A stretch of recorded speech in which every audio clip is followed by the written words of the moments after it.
Welcome, welcome. Thank you so much to everyone who's joining us live for today's Lunch and Learn, setting the agenda, the environmental priorities for Maine's 2026 legislative session. And thank you so much to all of you who are watching the recording. And before we dive into today's program, I just wanted to take a second to acknowledge what's happening with ICE operations here in Maine. What we're seeing is troubling and inhumane. And if you're looking for places to support, places like Project Relief, the Maine Solidarity Fund, and the Immigrant Legal Advocacy Project are great places to start. And with that, I will bring us back to today's Lunch and Learn. So we are delighted to be joined by Maine State Senator Anne Carney and Keith. If you would be able to move the slide, that would be wonderful. We're also joined by my new colleague, Keith Carson. Thank you so much. He's running the slides in the show for us. So thank you so much, Keith. And yes, welcome, Senator Carney. And we're also joined by my colleague, Sarah Woodbury, the Legislative Director here at Maine Conservation Voters and Maine Conservation Alliance. Welcome, Sarah. My name is Maggie Summers. I am the Outreach Director here at Maine Conservation Voters and Maine Conservation Alliance. Our organizations represent more than 13,000 members and supporters dedicated to building a just, thriving future for all by acting on the climate crisis, protecting the environment, and safeguarding our democracy. MCA does this by bringing people and organizations together to educate, inspire, and advocate. And MCV does this by advocating for equitable policies, holding elected officials accountable, and winning elections. And since 2020, this weekly online Lunch and Learn series has helped us advance all of those goals, creating a shared space to explore our environmental and social history, policy priorities, climate action movement, and more. And a few notes before we dive in, we will hear from Senator Carney and Sarah first, and then tackle your questions in the Q&A session at the end. You don't have to wait though. Please send your questions to me or Keith Carson through the chat as they occur to you. We'll synthesize them and ask as many of them as possible following the presentation. And we ask that you please not message Senator Carney or Sarah because they'll be focusing on their presentation. And if you have any technical difficulties, please message me or Keith through the chat and we will help you out. This event is being recorded and the video will be posted on YouTube later, where you can find lots of recordings of all of our Lunch and Learn programs, and they're in playlists, so you can narrow down to particular topics. Well, thank you so much. And Sarah, Senator Carney, I will turn it over to you. Thank you, Maggie. I'll just give you a little bit of a rundown of how this is gonna go. Senator Carney and I are gonna talk about the environmental priorities, or the bills for the Environmental Priorities Coalition, give you a little bit of background on why we need them, what the bills do, and then if there are actions that you can take. And so for those that don't know, Maine's Environmental Priorities Coalition is an inclusive statewide organization, alliance of about 41 organizations. We have environmental organizations, climate action organizations, we have racial justice organizations, public health, and veterans organizations. And each year we get together and collectively identify a slate of policy priorities to act on the climate crisis, further environmental justice, protect land, water, wildlife, and public health, and cultivate healthy communities for Maine. And so we have a slate of either 6 or 7 bills this session that I'm going to go through, that myself and Senator Carney are going to go through. And so this will be a little rapid fire. So if you don't understand something or you have questions, please make sure to put them in the chat for Maggie and Keith, and we will come back. But we kind of have a lot of information to go through. So I'm going to do this as quickly as possible without being, too obnoxious about it and talk too fast, which I have a tendency to do. So Keith, can you go to the first slide, please? So the first bill that we're going to be talking about today, this is Make Polluters Pay for Climate Damages. We're calling it the Climate Superfund. This is LD 1870. This is sponsored by Senator Brenner. We've seen sea level rises, and here in alone, along the coast, it's expected to cause about $17.5 billion in coastal damage by 2050. Many of us remember the storms for the past couple of years, which have caused more than $90 million in damage to public infrastructure, and much more to private property up and down the coastline and in interior Maine from those damaging storms. In 2023, we had the hottest year on record, while at the same time, oil companies took in near record profits, with the largest of those companies raking in about $170 billion. So while we saw record oil and gas production in the US, Maine people were paying some of the highest prices ever for heating oil. And so we think that those that are responsible for the pollution, for the damage to our state, should have to pay for that. And so this bill, which is modeled after legislation that has since passed in Vermont and New York, as well as the original Superfund law for those that remember back in the 60s and 70s, these pieces of legislation, the Superfund law has withstood legal challenges for decades. So what this bill would do would have the department, in conjunction with the Department of Environmental Protection, sorry, used to speaking in acronyms, would work with outside experts to produce a detailed report of the financial impacts of fossil fuel related climate pollution. They would identify the largest emitters responsible for that pollution and demand compensation in proportion with their share of emissions. So we're talking about the big companies like Exxon and Shell and Mobil and all of those large companies. We're not talking about our small Maine companies like Dead River. This is specific to multi-billion-dollar multinational corporations that are, benefiting from the climate crisis. And so the payments from these large corporations would be used to finance projects that protect Maine people and businesses from the devastating impacts of climate change. So this is mostly like infrastructure projects. So whether that's raising culverts or shifting bridges or repairing some of the storm damage that's happened along the coast to like our seawalls and stuff like that, this money would go back into mostly infrastructure repairs and help pay for that, because the state of Maine alone is not going to be able to afford to pay for all the damage we're seeing from the climate crisis. So this bill was initially introduced last session. It's currently sitting in the Environment and Natural Resources Committee. We've had a couple of work sessions on it. And for folks that don't know, work sessions is where the committee meets, discusses the bill, invites experts in, invites, the various departments in to talk about how the bill would work, if there needs to be changes, all of that type of stuff. So we have an additional work session on this bill next week on the 28th. And so hopefully, we're making progress on getting to a piece of legislation that is workable. We will also, I just want to flag, have a Make Polluters Pay rally and lobby day next Tuesday, the 27th, starting at 8:30 a.m. If you're interested in joining us, please reach out to Maggie on our team. We can, share that information in an email post event so that you can join us for that. And with that, I'm going to turn it over to Senator Carney to talk about the Energy Fairness Act. Thank you so much, Sarah, and hello, everybody. It's wonderful to be able to join you on this chilly Friday. My name is Anne Carney. I represent Senate District 29, which includes South Portland, Cape Elizabeth, and some of Scarborough. And I'm going to speak a little bit about the Energy Fairness Act. It's LD 1949. So this legislation focuses on affordability of electricity. Utility bills have grown into a major cost burden for many families in Maine. We're seeing electricity costs that have risen faster than anywhere else in the nation over the last 5 years. And at the same time, the climate crisis demands a comprehensive transition from fossil fuels to renewable powered electricity across all sectors. That transition can't happen justly at scale if electricity is not reliable and affordable for low and moderate income Mainers. Some of the factors driving those prices are hard to control in the short term.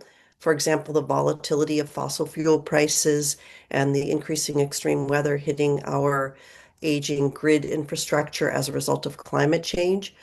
But rising prices, are also a product of utility profit structures, which we can reform to bring quicker results to Maine consumers.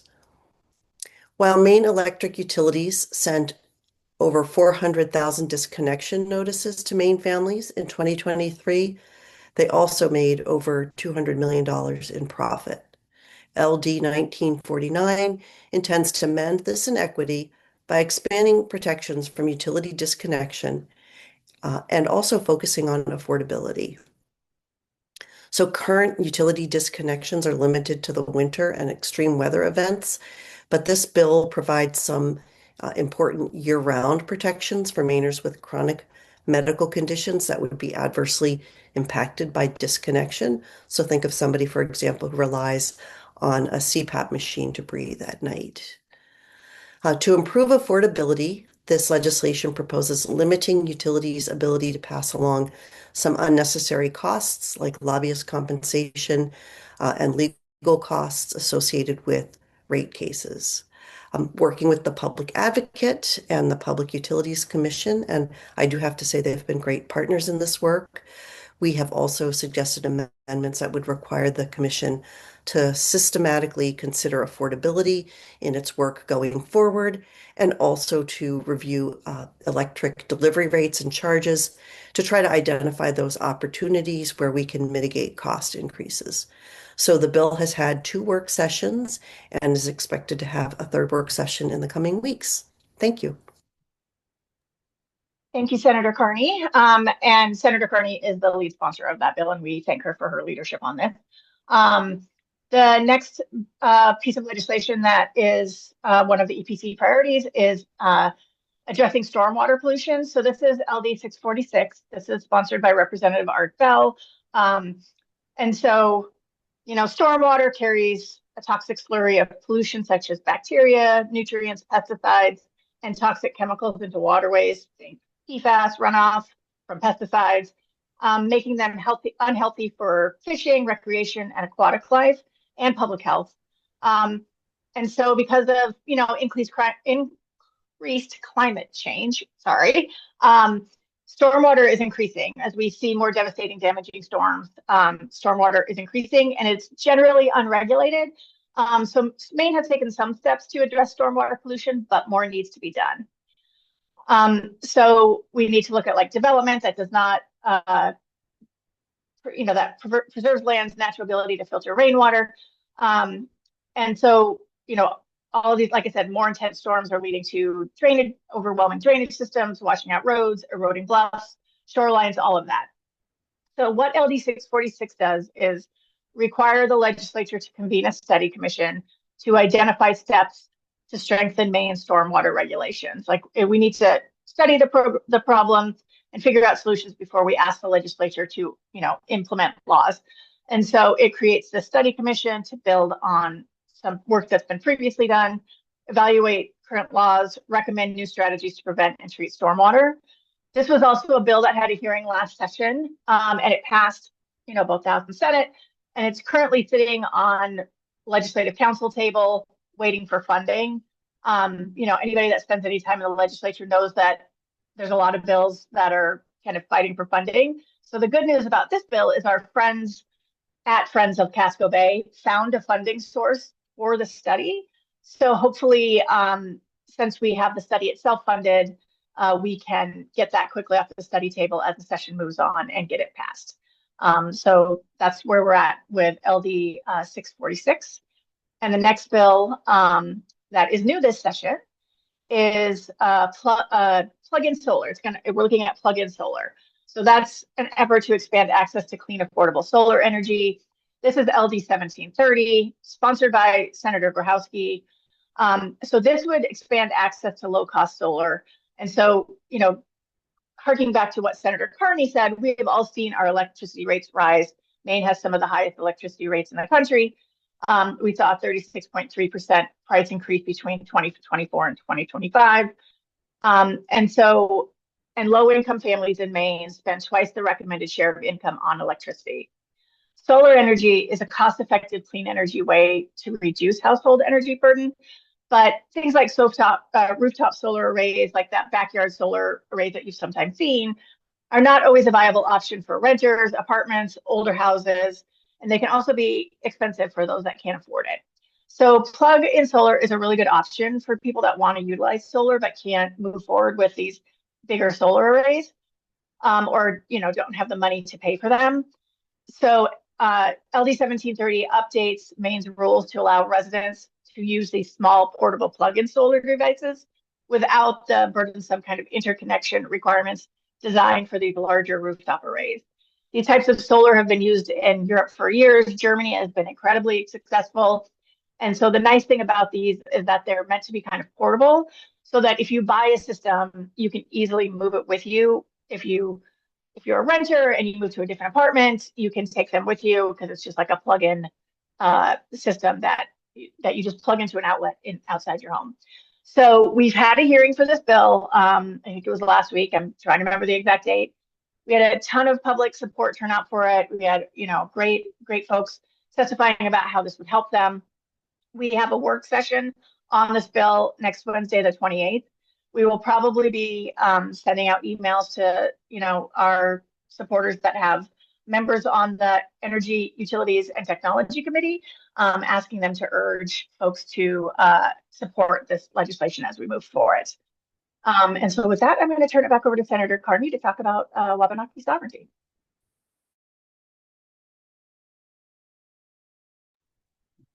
Thank you, Sarah. So the next EPC priority is Wabanaki self-determination.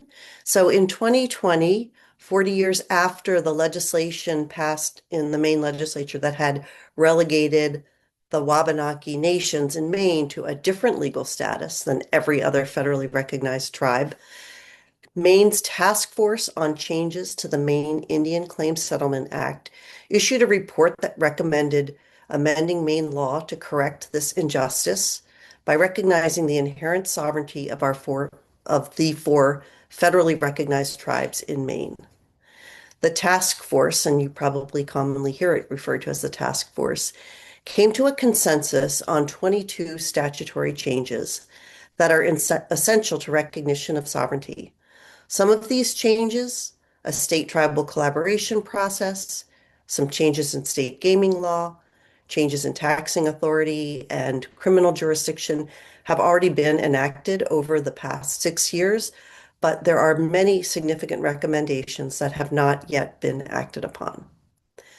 These include fishing, gaming, and natural resources, land acquisition, and adopting state legislation that gives the four federally recognized tribes the benefit of all federal laws that apply to tribes in other parts of the country, but do not benefit the Wabanaki nations in Maine. So two bills focusing on recognition of tribal sovereignty are before the legislature. One that's not specifically an EPC priority, but I wanted to mention it anyway, is LD 395. And that is the legislation that would allow the Wabanaki nations to benefit from all of the federal laws that don't affect or preempt state law.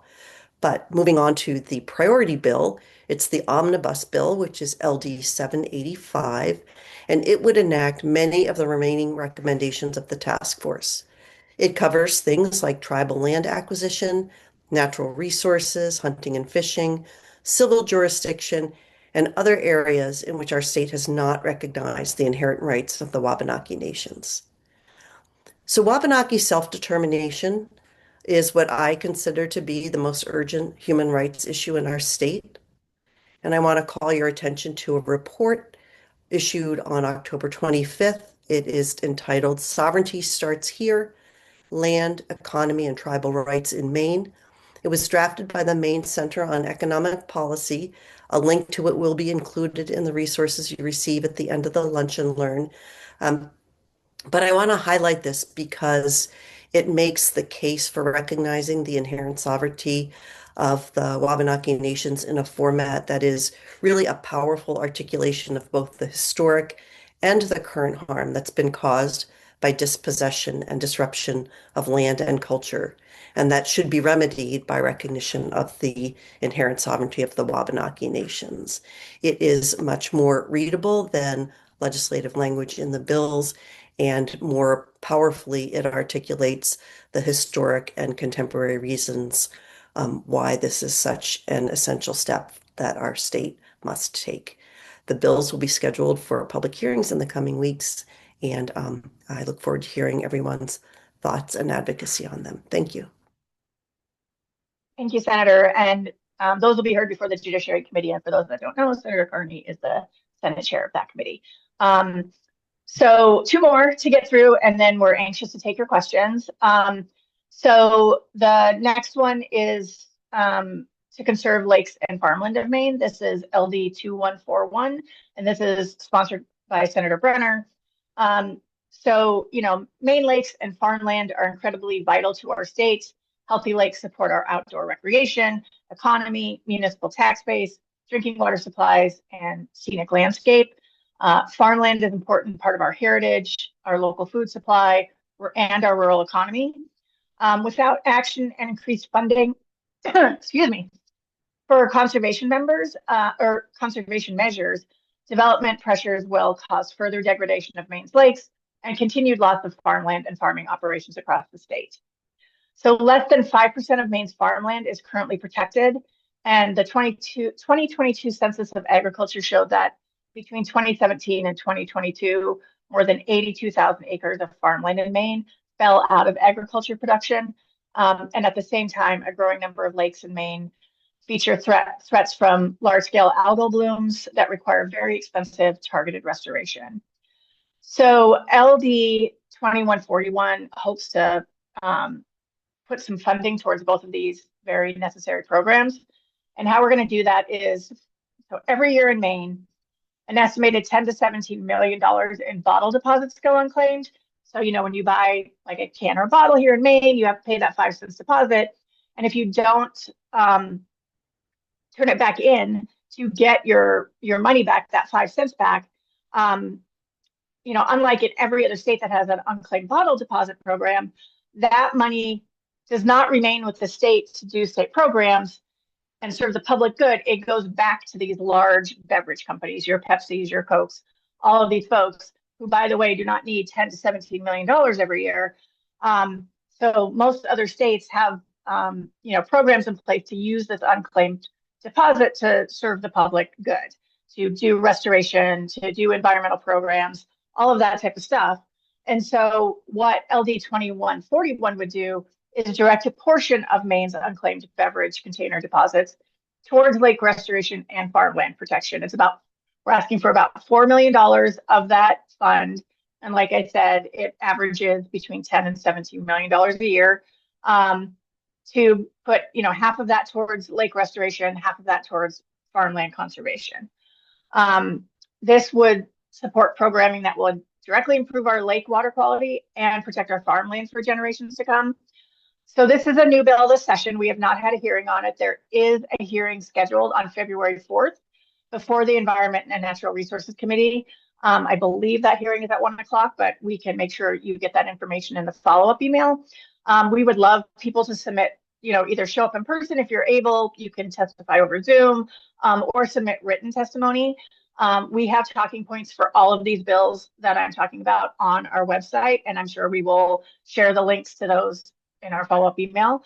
But if you are interested in testifying and have never done it before, don't know how the process works, like we at MTV are very happy to help you walk through that. And so we would love to see folks join us next week on February 4th in the ENR committee to, express the need to protect these, vital aspects of Maine life.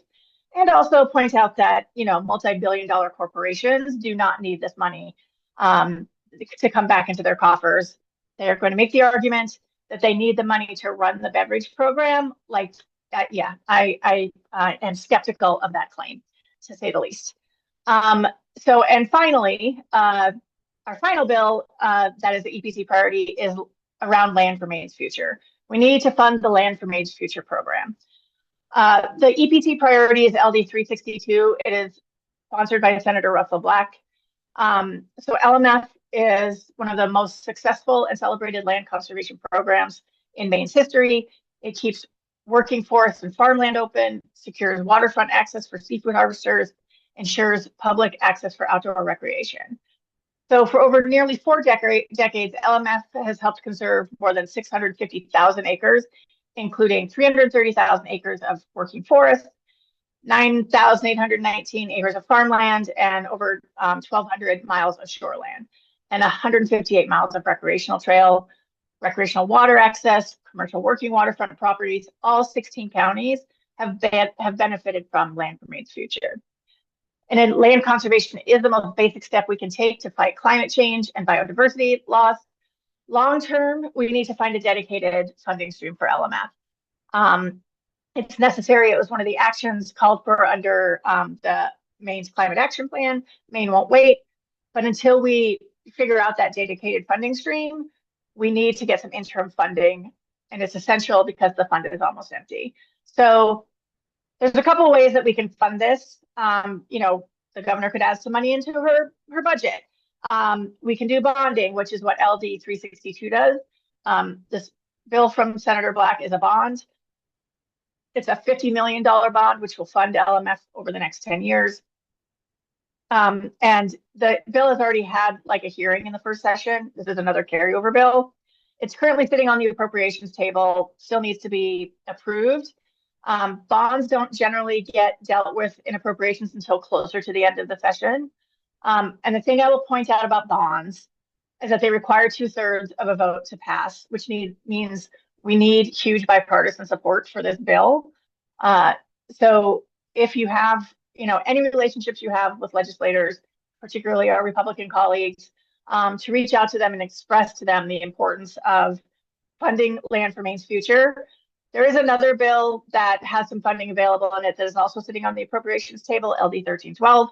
And so any of these, we would fund LMF wherever we can, but this bond has the most, currently has the most kind of funding set aside for it. So we need to get this bond passed. Bonds sometimes are tricky because of that 2/3. So if you have those relationships with any of your legislators, please urge them to support LMF. We are going to have a Land for Maine's Future Day of Action, and that will be on March 12th. Our colleagues at National Resources Council of Maine are in the process of organizing that, and we are engaged in that. And so, keep an eye on your emails for more details about that program and what that will happen, but save the day for March 12th for LMF Day of Action. We have next Tuesday for Climate Superfund rally, and then also on March 3rd will be our Conservation Lobby Day. So we have a lot of opportunities for folks to get engaged in this work, to help us, talk to our legislators about the importance of them. And we are happy to help people that are confused by the process, have never done any of this before. Just please let us know, and we are always willing to, to help walk you through that and make it less mystifying and scary. I think Senator Carney would agree with me that I am up there all day. I am, this is my job. I care about this, but they see me every day. Senator Carney sees me every day. But the more important voices in this are the constituents. I can educate lawmakers. I can talk to them about how our members care about this. But at the end of the day, your voice is the most important one when it comes to reaching out to our legislators. So we urge you to get involved, politely reach out to your legislators, whether that's a call or an email. They basically work for you. And so, it is important for them to hear your voice, reiterating politely. So we would love for you to get engaged. And if you would like to do that or have questions, please don't hesitate to ask me or Maggie, and we will help you as much as we can. And Maggie, I will turn it back over to you, unless Senator Carney, there's anything else you wanted to add. I just wanted to add, one of my first trips to the Maine State House was on an environmental lobby day, and it was a really fun and rewarding experience. And look where it led me. So I would say, come on out. We would love to see you. And your voice truly makes a difference in what becomes law here in Maine. Thank you. Thank you both so much. That was incredible. And we've gotten a lot, we've gotten a lot of questions. And I think I'm going to start with some questions about LMF just because we ended on that. And Keith, you can pull the slides down if you want, or just so we can all see each other. But this is for either of you. Why is long-term funding for Land for Maine's Future so critical right now? And what communities or ecosystems are going to see the most impact? So I was looking to see if any of our colleagues from AMC or Audubon are on the call, because they probably know a little bit more about immediate impacts than I do, but we can definitely get that information for you. As I mentioned when talking about this, like this is one of the main ways that, land conservation is one of the main ways to fight climate change. And LMF benefits so many important things here in the state, the working waterfronts, the farmland, all of that stuff that this money goes to pay for. And without a stable source of funding, we can't plan long term for those projects. It's hard for communities that need that money to apply for stuff that's not there. And without a stable source of funding, this like fund running out of the money, us continuing to have to go back to the legislature, trying to get bonds over and over and over again is just a vicious cycle. And bonds are really hard to get through the legislature. Like it happens, but not everybody loves the bonding process or has concerns with it. And that is, completely their right. So without a stable source of funding, we're going to keep seeing this LMF program run out of money. We're going to keep seeing communities that need this funding for working waterfronts, for any of this type of stuff, not be able to access that funding that's necessary for those projects. And, we're hearing from folks that like right now, because of out-of-state folks coming in here with a lot of money, buying up all of our waterfront property, a lot of the public access, most of the public access to waterfronts is LMF funded in some way. And so if we want to keep making it so that folks can, access our beautiful beaches, fish from the areas that they want to fish for, clam, all of that type of stuff, we need to make sure that there's a secure source of funding so that we can continue to plan those projects. We can be forward thinking in what we're doing in terms of conserving farmland, trail repairs, all of that type of stuff is not something that you can just like, okay, we need to do this and just go out and do it. It requires funding, it requires staff, all of that stuff. And so without like something stable in terms of funding, we can't do the planning that's necessary to do those projects, which benefit, once again, all 16 counties. So. And would this bond establish a stable source of funding, or is it a one-time pile of money? It's a one-time pile of money, which is why we need to figure out another way to fund LMF. And so those conversations are ongoing. It's a 10-year, $50 million bond. And so that's not going to go very far. It's $50 million is a lot of money, to be clear. But for all of the projects that are, for all the LMF funds, that money is going to go away pretty quickly. So. And it seems to me like this would be a fairly bipartisan issue. These are lands that we all use and recreate on. Is there any resistance that you found to funding this? So, people love LMF. It's one of our most popular conservation programs. We do have people that don't like bonds, and for whatever reason. And so, some of our colleagues on the other side of the aisle, our Republican colleagues on that side of the aisle, don't always love bonds. And so, that's their fiscal policy and that's that. But they also do care. I don't want to make it sound like they don't care about it. They do. Like LMF is incredibly popular. Every Republican I talk to loves this, really appreciates this program. So it's not the program they don't like. They just would prefer a different way of funding it. But as of right now, we're limited in what we can do until we find a stable source of funding. So it either needs to end up in the governor's budget or we need to get a bond. The governor's budget, she also cares about LMF. The LMF bond is one of her top priorities. As you are well aware, there's a lot of really awful things going on right now. And so we're fighting cuts to Medicare, cuts to SNAP programs, all of these things that like people need daily to survive. And so when we're looking at stuff that's ending up in the budget, the type of program, no matter how popular it is, like does take a backseat to things like feeding people. So, and that's totally fair. So. And staying on the subject of bonds for a second, I know we didn't mention LD 25, but there was a question in the chat just wondering if we're supportive, and if you could explain a little bit about what LD 25 is, Sarah. Sure. LD 25 is not an EPC priority, but it is a bond that would, and I see Scott Furman is on here. Maybe he can drop in the chat how much the bond is for. I cannot remember off the top of my head. But it is a bond that would put some money aside, it would bond wastewater, like upgrades to wastewater treatment facilities. And so this would, infrastructure repairs. This could also be things like paying for sludge dryers to make it so that not all of that, PFAS contaminated sludge is leaking out of Juniper Ridge landfill, all of those types of things. So MCV is supportive of the bond. Much like LMF, it is still sitting in the appropriations table. And so it also needs outreach to, all of the folks on the appropriations table to let folks know it's a priority for them if this is an issue you care about. And also outreach to all legislators to urge them to support. Because once again, it's a bond. It requires 2/3 majority to pass. So, Thank you. but it is very important.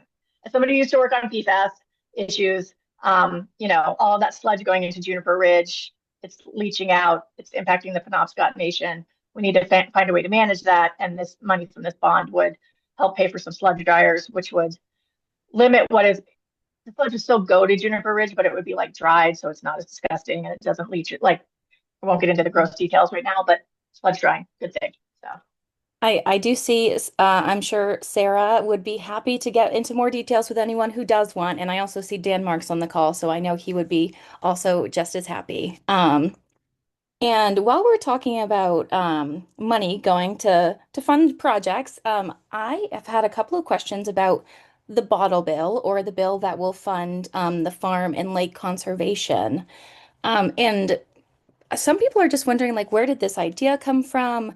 What organizations are asking for the deposit money? And has this kind of thing been asked for before? So I believe this was Senator Brenner's idea. So, and for those that don't know, Senator Brenner is also the executive director of Maine Farmland Trust. Um, this was her brilliant idea. She has been on the Environment Natural Resource Committee her entire career in the Senate. She has sat through all of the many, many hearings on the bottle bill and is well aware of how that process works. And we agree with her that these large corporations should not get that bottle bill money. People haven't really tried to tap this before. And it's not going to benefit like organizations. It's going to, so the Maine Lakes program is in the Department of Environmental Protection, and the Farmland Restoration Fund is through Department of Ag. So this is not something that is going to go to private entities. Like they can, grant it out or however they're going to do it to like maybe help a local Maine Lakes program deal with like an algal bloom or something like that. But it's not going to go like straight to private organizations. That's the stuff that's staying within state and within programs within the state. So there is like guidelines and oversight and all of that fun stuff that goes along with it. So we're not just writing a $2 million check to, Maine Organic Farmers and Gardeners Association or something like that. So yeah. Thank you so much. And someone was wondering why not increase the bottle deposit to 10 cents? I am not a bottle bill expert. So I am not going to claim to know the answer to that one. My guess is we would get some pushback on that. So. Okay. Thank you. Thank you. Oh, Anne, yeah, or Senator Carney, yes. Thank you. I just wanted to add that the Environment and Natural Resources Committee, with the help of a lot of advocates, has worked really hard on making the bottle bill a sustainable program. And at this point, we don't want to tinker with it because we spent a lot of energy getting it in the good shape that it's in now. Thank you. Yeah, that makes a lot of sense. And Senator Carney, we have a lot of questions about EFA. And one particular question I'll start with, does the disconnection prohibition in LD 1949 rely solely on the medical need for electricity, or does it also consider income ability to cover costs? It covers income. So let me take a step back and say that one of the things I really like about 1949 and the disconnection provisions that are in it is that it actually drives ratepayers, so electric customers, to apply for all available state benefits. So there are benefit programs that are available that people haven't tapped into. And so kind of the first step that the bill requires people to take is to apply to those benefit programs. And then if they still need assistance, if they still need disconnection protection, then they would file a medical, can't remember if it's a certificate or an affidavit from their healthcare provider. And at that point, they would have protection. Right now, you can do that, but it only gives you 3 months of disconnection protection. What this legislation would do would give you a year. Oh, and you have to reapply monthly to update your eligibility. And this would give people the opportunity for a full year's eligibility before they would have to recertify and reapply for any available assistance programs. So it's dovetailed to kind of fit nicely in with existing support for people who have a hard time affording electricity. And this is something that renters, homeowners, everyone can apply for. Yeah, anybody who pays an electric bill. If you Okay. get a bill, you can apply. And if, say, your roommate is the one who is paying, do you know how that could affect that? If you're in the household of the person who's paying? So I can't remember off the top of my head whether the language used is household or family member. It might be family member. I'm just Okay. not sure. So that's something I could look into, but I can't answer now. Okay, thank you. Um, and then we have a lot of questions about Wabanaki sovereignty as well. And I'll stay with you, Senator Carney. So And we have a couple of questions. So how would, and we're talking about LD 395 in this instance, the APC is supporting LD 785. But how would LD 395 alter federal benefits for the tribes in Maine? Doesn't this require federal action? And hasn't Jared Golden initiated a bill in Congress to make this happen? So a couple of questions in one. But Those are yeah, why do we need this? so those are all good questions. So the reason we need it is that when the Implementing Act was passed in 1980, it basically said that the federally recognized tribes in within the state of Maine will not benefit from any federal law unless that federal law specifically said that they could have the benefit of that. So, for example, recently there was a situation where it had something to do with medical qualifications, where one of the Wabanaki nations in Maine uh, tried to hire someone who was licensed in a different state. And the other 504 tribes can consider other states' certifications, but because Maine wasn't specifically included in that legislation allowing any certification to apply, Maine couldn't hire those people. There are a lot of other instances, including really important federal programs related to protecting people from domestic violence, protecting children. It's really important that we make sure that Maine tribes have the same. I shouldn't say Maine tribes because they are not Maine tribes, federally recognized tribes in this state that we call Maine have the same federal benefits as every other tribe. And there will ultimately need to be a federal companion legislation, but there are things that we can do here in Maine, and we're trying to do so. Thank you. And how does 395 interact with 785? I'll give a quick answer to this one. In previous legislatures, the federal benefits issue and the overall omnibus bill recognizing many elements of tribal sovereignty, those were combined in the same legislation. And we found because they really have a different legal status and different legal analysis, and there is this element of um, companion federal legislation, which is Congressman Golden has offered federally. But because they're so different technically, they've been presented in separate bills for the last two legislatures. And Maggie, can I just point something out really quick? Please. the EPC priority is LD 785, but I do want to make it clear that Maine Conservation Voters also supports LD 395. It's not a priority of the coalition per se, but our organization itself is in support of both bills. And I will also say, I'm pretty sure every member of the EPC is in support of both bills. So Yeah, just wanted and I to. would just like to add, I want to make sure that I let everybody know that I'm speaking about these bills in my wearing my hat as Senate Chair of the Judiciary Committee. Both bills are sponsored by my Senate colleague, Senator Talbot Ross from Portland, who's been a really strong and steadfast advocate for recognition of the inherent sovereignty of the Wabanaki nations. And one last question about these bills. Do we know the position of Governor Mills on both LD 785 and LD 395?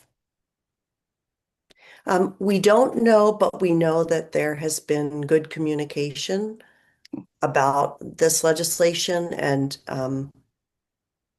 people are still working together. And so I would say stand by, and we'll know more in the coming weeks.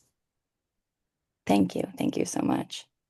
And Sarah, we've gotten a lot of questions about Climate Superfund.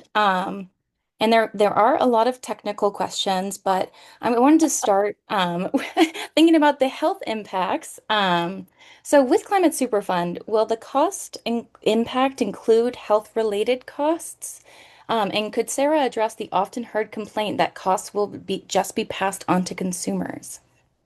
Um, well, the way that the bill is drafted is it's more directed towards infrastructure, but I would argue that infrastructure upgrades, all of that type of stuff does impact public health in a good way. So uh, stronger schools, all of that type of stuff that we would build with this type of thing is going to generally impact public health in a certain way. But the bill itself does not have like specific language saying we're going to pay for health impacts of climate change. So, and I would just like to point out that I find that argument a little disingenuous because oil prices are not set by like the state, like there's international organizations, like it's not something that's set by Shell or set by Exxon or any of those folks. Like oil prices are set by, I believe, OPEC. I am not an international oil expert, so just throwing that out there. I think it's OPEC, but like we are not, we don't set those prices here in the state of Maine. So asking those people to pay their fair share and saying that it's going to impact our like gas prices or something like that is just not true. It's just not the way that works. Will they try to pass those costs on other ways? I mean, it's possible, but we've held corporations accountable in other ways over the years, and I think the benefits, if a candy bar is sold at a Shell gas station goes up 5 cents to help them pay, the benefits that we are going to get from this, like the possibility of millions and millions of dollars for the state of Maine cannot be understated. And so saying it was going to drive up our gas prices, that's not how gas prices work. That's just not how that's done. And so I think that is a like a, I won't say what I would normally say in a more internal meeting, but I do not think that is a valid argument. And I see Senator Carney also raising her hand. So Yeah, and this is a general comment about the Climate Superfund and energy fairness and other legislation is that we've made steady progress in the legislature on different steps that we can take to reduce the economic risks to residents of Maine. For example, requiring bonds related to closure of oil terminal facilities. The Energy Fairness Act has a provision that would, it's similar to Superfund in that some of the expenses right now, the utility companies in Maine are not responsible for the cost of the electricity. They're just responsible for the cost of transmission. Electric costs are volatile, but what we're looking for in the Energy Fairness Act also is to split 50-50 certain costs related to rate requests that the utility companies file with the PUC because, you know, to some extent, it seems, actually to a large extent, it seems fair that the rate increase is benefiting the investors in the utilities. And so that legislation proposes like a 50-50 split between the ratepayers and the investors. And we're looking for other opportunities to really more fairly allocate the risks. And that's one of the ways that I look at the Superfund bill, is that it's really making sure that where it comes to costs of harm caused by fossil fuel, that the fossil fuel companies have skin in the game. And then the other thing I would also, that's a much more reasonable answer than was going to come from me. But I will also say that like this is just an argument that we always hear from industry when we try to regulate them or hold them accountable. You know, going back to my old job, we passed the law that bans all non-essential uses of PFAS in products. And all we heard from industry is they weren't going to be able to sell their stuff in Maine anymore. That law went into effect. Has anybody had a hard time buying some makeup or getting a frying pan? Like these are arguments that industry makes to try to scare people to not support this legislation. And so there, as Senator Carney said, there's like stuff built into these laws to try to protect that from happening. The oil and gas prices are not set by Shell and Exxon and all those places. So like that is not a market that we have control over. And this is, a thing they throw out every single time we try to, in any sort, regulate I'm going to stress this, multi-billion-dollar corporations. So Thank you both so much. There's definitely a theme that I am picking up on. And thinking about how the general public thinks about renewables, thinks about what's cost competitive right now and affordability, I just wanted to see what do you both think that do you think the general public realizes that renewables are cost competitive now? And if not, do you have an idea about what can be done to get that message across? Or do you have any suggestions for the folks here? And I see Dave um, raised his hand. yeah, so I do think that there's some misunderstanding in general about like where the costs of like increased electricity and stuff are coming from. I think there's been a lot of blame placed on solar. And while, there has been, some increase in your bill, a small portion of it might be due to like solar, although I will also say that there was a law passed last session that tried to deal with that an energy billing issue. But like the biggest cost increase that we're seeing in our electricity bills is from the volatile prices of fossil fuel. Like that is natural gas. That's the like number one. If you look at the breakdown, that is the biggest driver in costs. And so I think solar has gotten a little bit of a bad rap. I think we do need to do a better job of talking about it. I think we have somebody on our staff. His name's Keith Carson. That is hopefully going to be able to help educate the public a little bit more, because I think it gets very scary. Like we hear all this stuff coming out about like solar is like taking up all our land and leading to price increases. And like, it's very hard to figure out where a reputable source is. And I think that's totally fair. Like we are living in a like 24-hour news cycle, and there is so much going on that it's really hard to, pull the facts from the fiction. And so I think it is on us to make sure that people are getting the right information. But I think we've seen an increase in, use of solar, all of that type of stuff across the state of Maine, electric vehicles, all of those types of things. Like we're seeing more and more people turn to them. So I think some of that message is getting out of there, but I do think that we need to do a better job of trying to break through the noise. So, and Senator Carney, I don't know if you have anything to add to that. So. I would just add that I agree that we need to help people understand that. And I think we need to think about both cost and lack of volatility. So right now, the oil and electricity prices that are harming Maine and making people's lives unaffordable, those are all driven by international conflict in Ukraine and Russia and other places. They're not driven by what's happening here in Maine. And if we focus on renewables that are actually made in Maine, we're not sending our dollars away to other places where conditions exist that make prices volatile. We're actually controlling and providing our own energy in our state. And I think that's a really important lens to look at it through as well. Yeah, thank you both so much. And there's a lot of questions about how to engage with the legislature. We know it's a short session, so it'll probably be ending, late April, early May. April 15th, April 15th. Okay, thank you. You tax both came day, off tax mute. day. Yeah, tax day. Okay. Um, so just thinking about that, we have a shorter amount of time. Do you have any suggestions for how folks should get involved? I know we mentioned our lobby day, March 3rd. I'll let folks know more about that, but I wanted to see Senator Carney. Do you have any suggestions for how folks could get involved?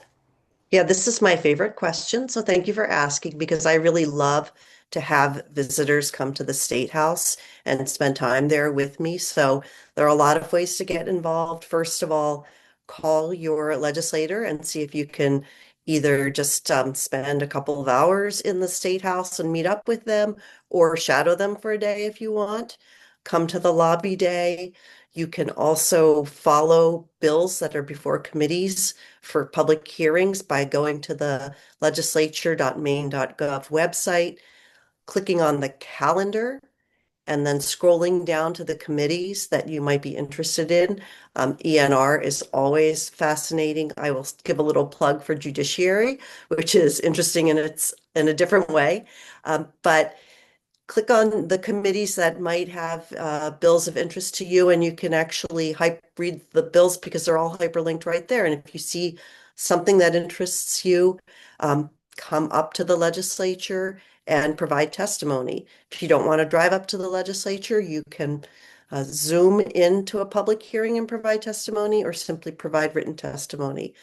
But I want to underscore that presence of people in the State House and hearing from our constituents has a strong, strong influence on what happens in the Maine legislature. It's different than every other state.